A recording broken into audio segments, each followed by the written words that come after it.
বাসায় একা একা বোরিং লাগতেছিল, ঘরে নাই বউ, বউ গেছে বাপের বাড়ি। এই জন্য চলে আসছে বন্ধু মামুনের এখানে। এখন বন্ধু মামুন আর মামা শিহাবকে নিয়ে চলে যাব ঘুরতে। আর আমাদের গুরদাসপুরের মানুষের ঘোরার কথা আসলেই সবার প্রথমে আসে বিলসার কথা, তাই চলে আসলাম সোজা বিলসায়। বিলসায় দেখেন নতুন বিলে পানি আসছে। পানি আসছে বললে ভুল হবে, মানে আসতেছে আর কি। দেখেন কত মানুষ আসতেছে আমাদের মতো। আর ওয়েদারটা ছিল মানে জাস্ট ওয়াও। আজকে আমরা একটু আগেই চলে আসছি, বাট তারপরে এত লোকজন, আল্লাহ জানে একটু পরে যে কি হয়। এখনো বিলে পানি আসেই নাই, সবে মাত্র অল্প অল্প পানি ঢোকা শুরু হয়েছে। আর কিছুদিন পরে তো মানে এখানে পা ফেলানোর কোনো জায়গা থাকবে না। রাস্তার পাশ দিয়ে মানুষ বসে থেকে বাতাস খাচ্ছে আর ভিউ এনজয় করতেছে। তে আমরা একটু সামনের দিকে গেলাম। ও বাবা, একটু আগাতেই দেখি জ্যাম বেজে পুরা লক হয়ে গেছে রাস্তা। তো আমরা গাড়িটা সাইড করে তারপরে কিছুক্ষণ অপেক্ষা করব, দেখি রাস্তাটা ক্লিয়ার হয় কিনা। আধা ঘন্টা অপেক্ষা করার পরে দেখি গাড়ি মোটামুটি লড়াচড়া করতেছে।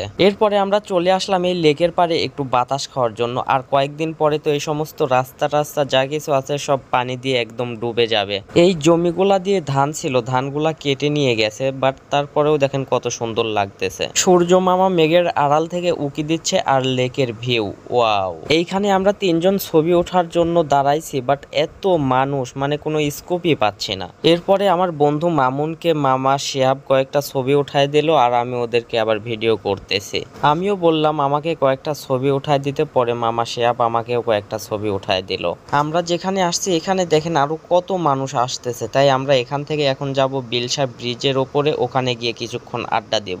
ওই দেখা যাচ্ছে বিলসা ব্রিজ, বাট আমরা ওখানে মানুষজন ছিল দেখে চলে আসলাম। এখন ব্রিজের দিকে তাকায় তো আমি ভয় পেয়ে গেছি। মানে জাস্ট দেখেন ব্রিজের কি অবস্থা, আমি তো ভাবতেছি না জানি ব্রিজটা ভেঙে পড়ে যায়। দেখেন কত মানুষ। আর এইদিকে অনেকে নৌকা নিয়ে পিকনিক করতেছে, গান বাজনা করতেছে, নাচানাচি করতেছে, মূলত শব্দ দূষণ করতেছে। তো আমরা ব্রিজের উপরে দাঁড়াইলাম, দাঁড়ানোর পরে ব্রিজের নিচের দিকে তাকিয়ে দেখি এই অবস্থা। আর এখানে অনেকগুলা ঝালমুড়ি, চানাচুর, ফুচকার দোকান বইছে, তো আমরা এখান থেকে চানাচুর মাখায় নিলাম। পরিবেশটা, ওয়েদারটা অনেক সুন্দর, বাট এখানে সব সময় 5-10টা নৌকায় মানে গান বাজনা বাজতেই থাকে। একদম এখানে গেলেই মানে গান বাজনার সাউন্ডে পুরো মাথাটা ধরে যায়। এরপরে আমরা ব্রিজের উপরে দাঁড়িয়ে দাঁড়িয়ে বাতাসও খাচ্ছে আর চানাচুর মাখাও খাচ্ছে।